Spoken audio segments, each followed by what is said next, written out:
for rogue router advertisements, and well, Jeff this morning tell you that you should be doing V6 for a long time, not just now, and Miriam telling you how you can actually do it. So now we have Thomas, who's going to tell us from a practical perspective, if you still haven't done V6 on your campus, what they did and what you can learn in the next 20 minutes from him on improving your situation. Thank you for introduction. I try to. In my presentation, I'd like to introduce, share with you our experience with deploying IPv6 in the campus network. At the beginning, let me introduce a little bit our university, where we deployed IPv6. Brno University of Technology is the second biggest university in Czech Republic, have about 20,000 students and 2,000 employees. From the network perspective, it's a very interesting students' dormitory where we have 6,000 students, and it's a very nice place to make some experiments at the networking, etc. At the networking view, university is placed into 16 locations. These locations are connected through dark fibers that are property of the university. And on the network layer, we use HP and extreme network devices. Right. External network devices. On the network layer, we use OSPF and OSPF version 3. Core of the network is built on 10 gigabit Ethernet, and each of the locations, which we call sub-campuses, is connected over 10 gigabit Ethernet. External connectivity is provided by NRAN, CESNet through 10 gigabits line. We also played with IPv6 for many years. At the beginning, we have completely separated infrastructure for IPv6, but in 2008, we decided that we have to go ahead with IPv6 to another place. We decided to move all current infrastructure to dual stack. In this time, we have some thoughts.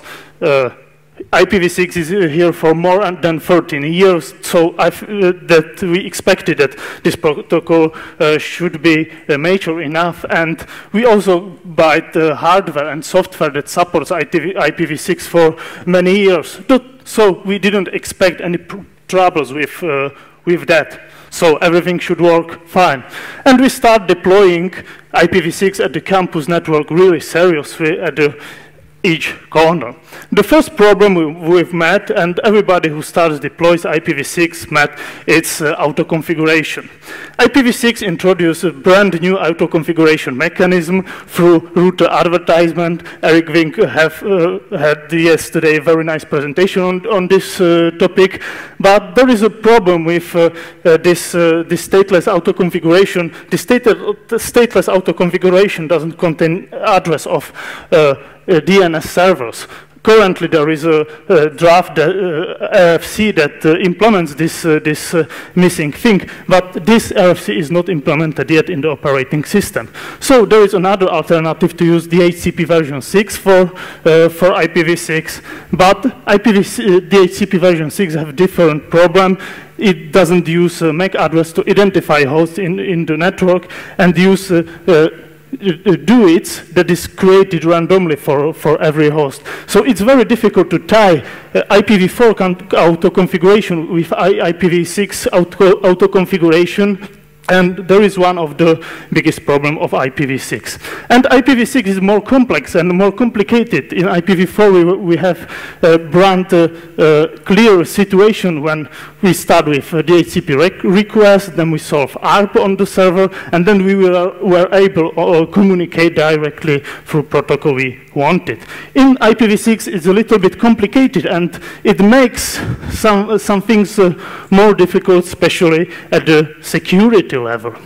So there is another problem with stateless auto-configuration and the DHCP, because DHCP is not supported by all platforms. So there is a problem which auto-configuration you have to choose. With DHCP auto-configuration, you have similar environment as you know from IPv4. So you have a well-controlled address, you can assign address directly to the host. But with SLAG, you have another problem that's this called privacy extension.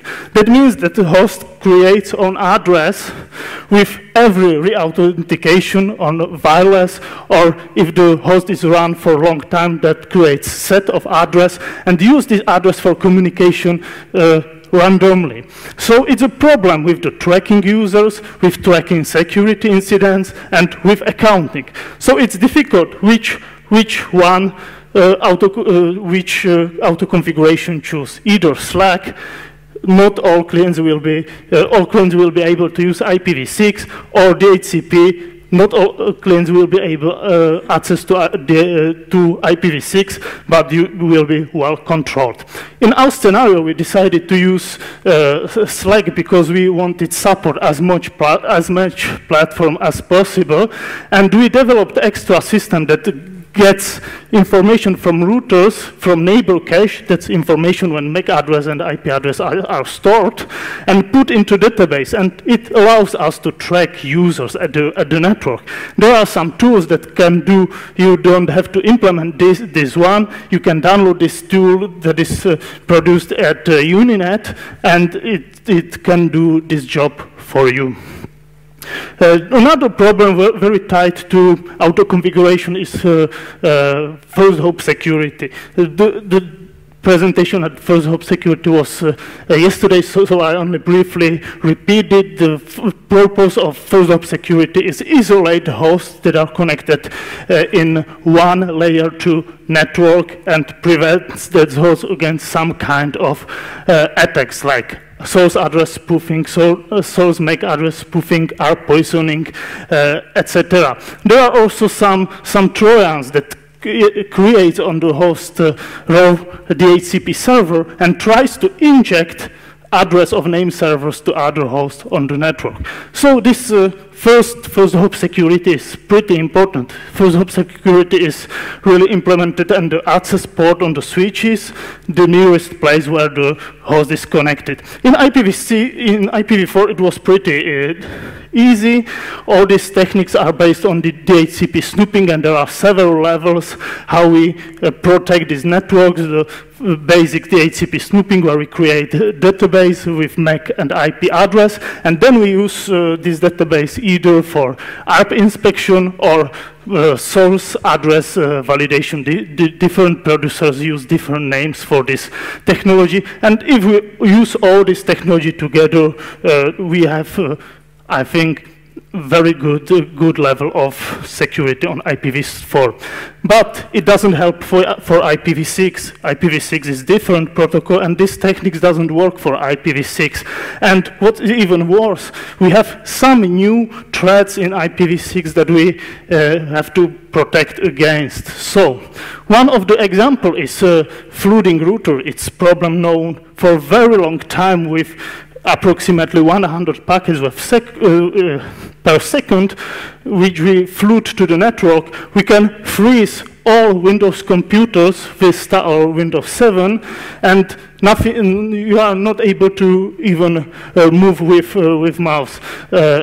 Other platforms have similar problem, not with this freezing, but IPv6 connectivity is broken as well. This problem is known for more than 3 years, and last year the Microsoft was asked to repair this problem, but nothing happened.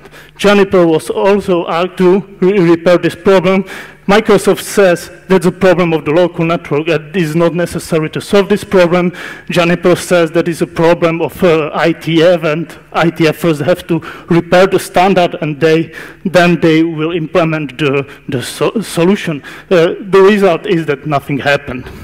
Routers also very often topic, also mentioned in previous presentation, and is one of the biggest problem of local networks related to IPv6, when improperly configured Windows internet connection sharing service announces themselves as routers to the network. And on the chart we can see how many these hosts we can see on the network is the network with approximately 4,000 hosts, and we can see there are approximately 20 routers in the network, and even one router can destroy IPv6 connectivity for rest of the host. So it's another problem. But these problems were related only for IPv6, that broke only IPv6 connectivity. But these problems can also have impact for IPv4 connectivity. Let's imagine that we have perfectly secured switches for IPv6, but we forgot to enable these features for IPv6. So it's easy to, bad guy can establish router at the network, send router advertisers to the network, and establish route DHCP v6 server, and inject to the host address of DNS servers that directs to this bad guy. And then it's very, very easy way to redirect any traffic, not only IPv6 traffic, but also IPv4 traffic. So securing both of these protocols is very important. Do we have some ways how to secure these things? Send also discussed yesterday, based on the cryptography, doesn't need support on the switches, AirGuard, or some packet inspection described in SAVI standards. There are tables that sums up which technology guard us against which problem. So there is a first solution, send is out, because there is no implementation for any platform. So today we cannot use send seriously. And there is another problem. If there is intentional router which use fragmented packets or extension headers, we actually don't know the technique how to guard against this problem. So what many operators do, I think it's a very ugly solution, but they in some cases do blocking IPv6 or removing IPv6 from the users. It's a very ugly solution, but in some cases there is no other choice. Yeah, there is typical argument that I see when we are discussing about first hop security. In IPv4 15 years ago, we also didn't have any first hop security. But today, we live in the different time. Today, we are require more stable networks, and we cannot afford this kind of attacks. And another problem is that we are building networks that will work for next 5 years, and we have to buy some devices that will work of the network. And there is another problem, it's economy. Because if we look at the example of the switches that we can buy for the local network, there is an example with switches for 150 users with 1 gigabit ports without power over Ethernet. The cheapest price for a solution that we can have for IPv4, it's $96. They are based on the list price that are available on Amazon. If we try to find this solution for IPv6, we are completely different prices. We are up to 40% or 160% if we want all this protection mechanism. And it's a problem. It's a tough decision whether we buy these more expensive devices today and spend money for them, or buy cheaper devices that support only IPv4 and wait 2 or 3 years and then replace these devices, because the price is more than two times higher. And it's a problem. Another that there was an example from HP world that it's natural that we use the switches. It was easier for me to use this example, but in Cisco it's very, very similar. Cisco introduces these features for some switches, but you can see that are not access switches. There are very expensive switches, and nobody expects that these switches will be used as the access switches. So it's another problem. And there are not only costs on IPv6 that we have. Sometimes we have to replace some hardware, that old hardware that doesn't support IPv6, and we need, of course, money for that. Of course, we need to update some software because not all systems support IPv6 yet, especially many home-made softwares doesn't count on IPv6. And also we need some training for administrators, operators, etc. So, and it's a problem that not only universities are faced, many commercial providers have just the same problem. And there is an example how it goes in discussion with many ISPs. At the beginning, everybody agreed that deploying IPv6 is necessary, that it's okay, nobody discuss about it, and let's do something about it. But IPv6 is not only one item at the plan. There are also other items that are necessary for network to do. So backup connectivity, or upgrade the core of the network, or some other stuff. And we all live in a world of budgets and savings. And I think it's the same in every institution every year when your boss comes to you and say to you, this year we have to save 10% of our budget. Oh, tough decision, right? Done. Very easy. And it's a problem of IPv6, and it's the maybe answer why IPv6 is still or very, very low level, almost everywhere. So, at the end, what we learn with deploying IPv6? At the beginning, we thought it will be very easy task. In 2 years, we learn a lot of things. The problem is that some part of IPv6 are not mature enough, either standards or implementations. There is a lack of support in application. Many application doesn't support IPv6 yet. There is a lack of support IPv6 in network devices. It's really a problem to buy load balancer or good firewall that supports IPv6 very well. There is a lot of devices that supports these things for IPv4, but only some of these features are available for IPv6. So there is a problem. And there is a lot of lack of some standards. For example, VRRP version 3 was standardized 2 years ago. The HCP failover doesn't exist yet for IPv6, and there are some other things. And the problem is that IPv6 related things are totally on the edge of the interest of the producers. You have to have good relationship with the producer of the software or hardware to make him solve the problem with IPv6. Example with flooding RAS in Windows. It's a nice example of that. What we learn from the not technical but management view? If you start deploying IPv6, you definitely need support from your management because you need budget for it and you need human resources for it. And you need patience from your users because with deploying IPv6, in many cases, you have to reboot some devices.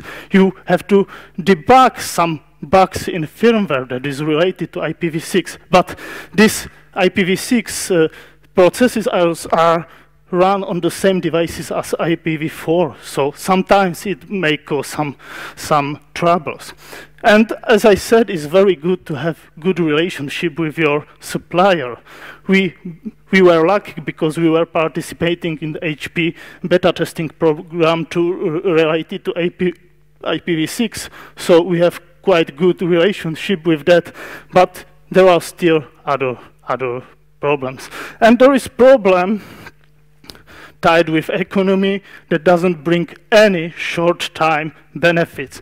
In our example, if we switch off IPv6 today at the university, nobody noticed because there are no services that are available only for IPv6, so it's a problem. But can we afford to ignore IPv6? Definitely not. This graph shows two two curves. The top line shows total number of the host that we seen on the network is measured at students' dormitory. At the bottom line shows the number of hosts that supports IPv6 dual stack networks. And all these networks are able to use IPv6 immediately and can accept all IPv6 traffic. So all threads that we've shown for IPv6 can happen in your network, and doesn't matter whether you deploy IPv6 or not. You probably already have IPv6 in your network, even you not deploy it.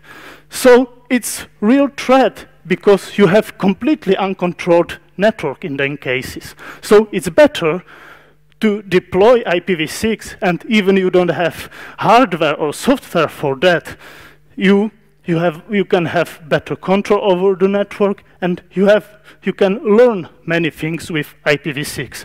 So what everybody of us can do with it? It's not a good idea to wait until IPv6 will be perfect. Many people wait for 15 years, and this doesn't work. IPv6 have many problems, and we have to discuss about this problem because it's the only way how we can improve IPv6. Prefer native IPv6 connectivity, as I said, it's better than uncontrolled traffic within your network.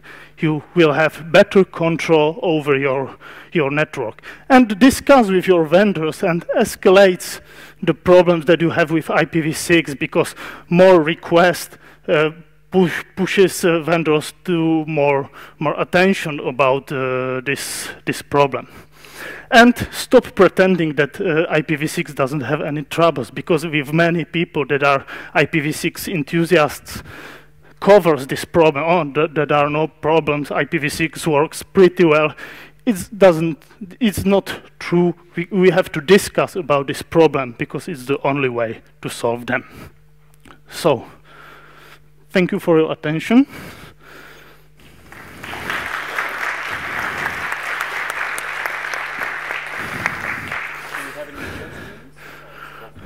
Do we have any questions? I'm holding you back from your coffee, clearly. Okay. I have a system administrator who requires me to do V6 before he will give a V4 address to my virtual machines. So that seems to be a good deployment, because otherwise people are lazy and they will do V4 forever. Okay.